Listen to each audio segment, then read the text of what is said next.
ওরে ভাই, তুমি কেন নারাজ আমার আল্লাহর সাথে? আল্লাহ তোমাকে একে একে 5 বার ডাক দে। তোমার কি ভাগ্য জুড়ে নাই মালিকের কদমে সজ্জা দেওয়ার জন্য, আল্লাহর গরু মসজিদে যাওয়ার জন্য?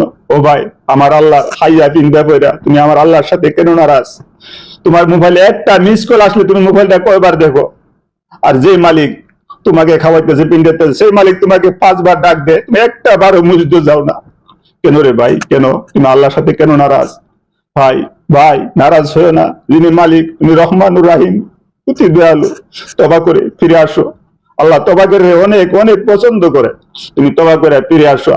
তুমি আল্লাহ ডাকে সারা দাও, মসজিদে নামাজ পড়তে যাও। ভাই, ভাই, ভাই, আবারও তোমার কাছে অনুরোধ, তুমি তবা করে ফিরে আসো, আল্লাহর ঘরে যাও, তুমি 5 ওয়াক্ত নামাজ পড়ো।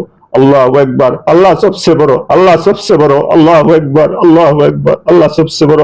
ভাই, দুনিয়া কারোর পাশে একটা লাভ নাই, তুমি আল্লাহকে চাও, আল্লাহ তোমাকে সব দিব ভাই। এই কালতে পরকাল অনেক সুন্দর। কে বলেছে? হযরত মুহাম্মদ সাল্লাল্লাহু আলাইহি সাল্লাম বলেছে।